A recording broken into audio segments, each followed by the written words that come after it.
আসুন এবার একটু শান্তিনিকেতনে যাওয়া যাক। জঙ্গলে রং খেলা বন্ধ। সোনাঝুরির জঙ্গলে এই যে বন দপ্তরের তরফ থেকে একেবারে নোটিশ দিয়ে দেওয়া হয়েছে যে কোনোভাবেই এখানে ড্রোন ক্যামেরা ব্যবহার করা যাবে না, ভিডিওগ্রাফি হবে না, গাড়ি পার্কিংও করা যাবে না। সোনাঝুরির জঙ্গলে রং খেলা বন্ধ। দেদার ডিজে, গাড়ি পার্কিং, বিপন্ন বন্য প্রাণ। জঙ্গলে রং খেলায় আপত্তি বন দপ্তরের।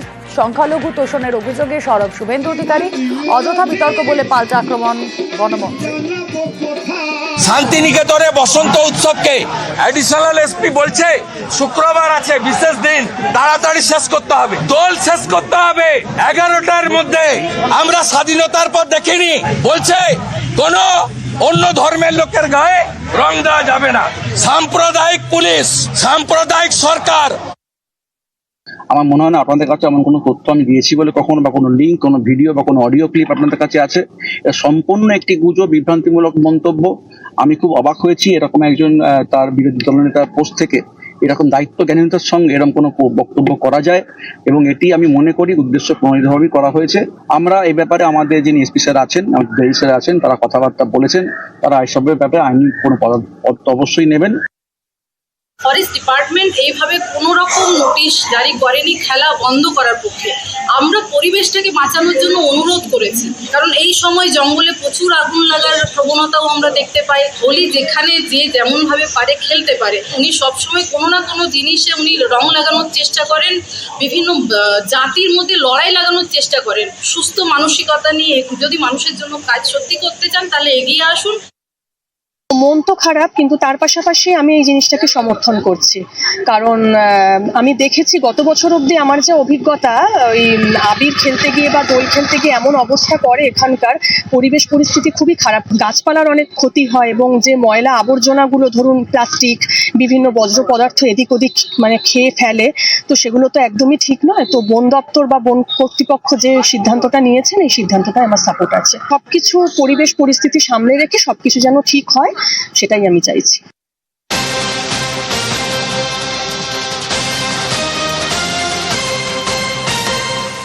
আর এদিকে দোলে নিরামিষ নবদ্বীপ। দোলে 3 দিন নিরামিষ খাওয়ার আবেদন। নবদ্বীপবাসীর কাছে আবেদন পুরপ্রধানের। চৈতন্য ভূমে 3 দিন নিরামিষ খাওয়ার আর্জি। আহ্বান নবদ্বীপের পুরপ্রধান বিমান কৃষ্ণ সাহার।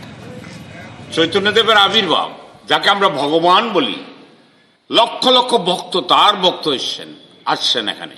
তারা অধিকাংশই নিরামিষ বুঝি। তাহলে তারা এসে দেখবেন যে রাস্তার এই কোণে একটা খাসি কাটছে, ওই কোণায় খাসি কাটছে, মুরগি কাটছে। এটা তাদের অসহনীয়। নবদ্বীপবাসীর কাছে আমরা পৌরসভার পক্ষ থেকে আবেদন রেখেছি, আমরা আমিষ ত্যাগ করে নিরামিষ আমরা প্রত্যেকে এই 3 দিন আমরা ভক্ষণ করব। কোন কোন দিন? 13 তারিখ, 14 তারিখ এবং 15ই মার্চ। এটা আইন নয়, আবেদন। আমার মনে হয় আইনের মতনই সেটা মানুষ ধরে নেবে এবং সেটা পালন করবে। সুস্থ সমাজ ব্যবস্থার পরিপ্রেক্ষিতে এই ব্যবস্থাটা করা হয়েছে, আমিষ বর্জন। লাখো লাখো এখানে হিন্দু ধর্মের মানুষেরা আসেন, তাদের সংযম রক্ষার্থে, তাদের সংযমের দিকটা নজর দিয়ে তিনি নবদ্বীপে যারা মাছ মাংস বিক্রি করে তাদেরকে বিক্রি করা যাতে বিক্রি না করে, তার জন্য নগরবাসীকে বলেছে যে এই 3 দিন নিরামিষ খেতে হবে। সাংবিধানিক প্রধান হয়ে এরকম আবেদন, ওরফে বলবো এটা একটা ফতোয়া, হ্যাঁ, সেটা একটা অসাংবিধানিক এবং গণতন্ত্রের বিরোধী এবং ধর্ম নিরপেক্ষতার পরিপন্থী। এটার প্রতিবাদে আমরা এসেছি। ফাগুনে যেন আগুনের আঁচ, বসন্তেই বঙ্গে তাপপ্রবাহের সতর্কতা। আগামী শনিবার থেকে সোমবার এই 3 দিন দক্ষিণবঙ্গের একাধিক জেলায় তাপপ্রবাহ, পূর্বাভাস আলিপুর আবহাওয়া দফতরের। সবে মার্চ, ক্যালেন্ডারে বসন্ত। এই বসন্তেই বঙ্গে তাপপ্রবাহের সতর্কতা, অর্থাৎ সর্বোচ্চ তাপমাত্রা স্বাভাবিকের থেকে 5 ডিগ্রি বেশি হতে পারে। আলিপুর আবহাওয়া দপ্তর জানিয়েছে আগামী শনিবার থেকে সোমবার দক্ষিণবঙ্গে তাপপ্রবাহের সতর্কবার্তা। তাপপ্রবাহের সতর্কবার্তা রয়েছে পশ্চিম বর্ধমান, বাঁকুড়া, বীরভূম, পশ্চিম মেদিনীপুর, ঝাড়গ্রামে। আগামী শনিবার থেকে সোমবার কলকাতা সহ দক্ষিণবঙ্গের বাকি জেলায় গরম অস্বস্তিকর আবহাওয়া থাকবে। আগামী কয়েকদিনের আবহাওয়া হচ্ছে এরকম। দক্ষিণবঙ্গ সম্পূর্ণ শুষ্ক, কয়েকদিন কিছু জেলাতে হিট ওয়েভেরও সম্ভাবনা রয়েছে। নর্থ ওয়েস্টার্লি এবং ওয়েস্টার্লি উইন্ড, যেটা কিনা খুব ড্রাই এবং ওয়ার্ম, আমাদের পশ্চিমবঙ্গের ওপর দিয়ে বইছে, স্পেশালি সাউথ বেঙ্গল। সেই কারণে ড্রাই এবং গরম হাওয়াটা পাচ্ছে, এবং as a result of which heat wave is inevitable. মার্চে এমন গরম কি আগে কখনো পড়েছে? পরিসংখ্যান বলছে 1941-এর 23শে মার্চ কলকাতায় সর্বোচ্চ তাপমাত্রা ছিল 41.1 ডিগ্রি সেলসিয়াস, যা রেকর্ড।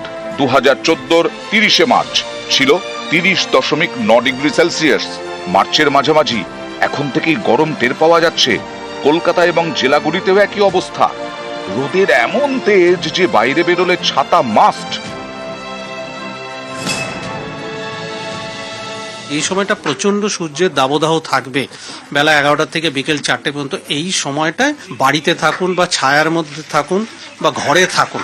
যদিও বা কাউকে বেরোতে হয়, হালকা রঙের ঢোলা ঢালা জামা, যাতে ঘাম নিজের বেরোতে পারে, সুতির হালকা রঙের জামা পরা, মাথার উপরে কোনো ছাতা হোক টুপি হোক সেগুলো ব্যবহার করা, চোখটাকে বাঁচানোর জন্য সানগ্লাস যেটাকে বলি সেটা দেওয়া। প্রচুর করে এই সময়টা কিন্তু জল খেতে হবে, কিছু ইলেকট্রালের মতন একটু নুন চিনি করে শরবত করে, বা সারাদিনে যে ঘাটতিটা হতে পারে, যাতে শরীরে জলের পরিমাণ যত বেশি থাকবে তত কিন্তু এই যে হিট ওয়েভ বা হিটের প্রভাব থেকে আমরা কিন্তু নিজেদেরকে আরো রাখতে পারবো। বাচ্চা যারা, শিশু যারা, তাদের পক্ষে, বা যারা স্কুলে যাচ্ছে, স্কুলের যদি ক্লাসগুলোকে সেই সময়টা যদি ফিল্ডে যে অ্যাক্টিভিটিগুলো সেগুলোকে ইনডোর অ্যাক্টিভিটিতে রাখেন, জল খাওয়াটাকে বাধ্যতামূলক করে দেয় যে একটু বেশি করে জল খেতে হবে। গার্জিয়ান যারা, তারা স্কুল থেকে ফিরে আসার পরেই যেন জামা কাপড় খুলিয়ে ভালো করে গা হাত পাগুলো স্পঞ্জ করিয়ে দেওয়া, ধুয়ে দেওয়া সেই জায়গাটা করেন। তাদেরকেও এনকারেজ করেন যে টিফিনটা যেন সেই সময় শসা, তরমুজ এই জাতীয় খাবারগুলো যেন তাদের থাকে, মানে ভাজা ভুজি এইগুলো যেন সেই সময়টা কম থাকে। এইরকম ছোটখাটো জিনিসগুলোকে যদি আমরা এই সময়টা খুব ভালোভাবে মানি, হিটওয়েভের যে প্রভাব সেটা থেকে কিন্তু আমরা আমাদেরকে মুক্ত রাখতে পারব। নিউজ 18 বাংলা। রানীবাঁধ, বাঁকুড়ার রানীবাঁধ, আর সেখানে পুকুর ভরাটের প্রতিবাদের ধুন্ধুমার। উত্তেজনা ছড়ালো, অঞ্চল সভাপতির বিরুদ্ধে সরব স্থানীয়রা, প্রভাব খাটিয়ে পুকুর ভরাটের অভিযোগ। ছবি দেখছেন আপনারা। সেই প্রতিবাদে পঞ্চায়েত অফিসের তালাও ঝুলিয়ে দেওয়া হয়। অভিযুক্ত নেতাকে ঘিরে ব্যাপক বিক্ষোভ, ধস্তাধস্তি। বিক্ষোভের জেরে পিছু হটল আর্থ মুভার।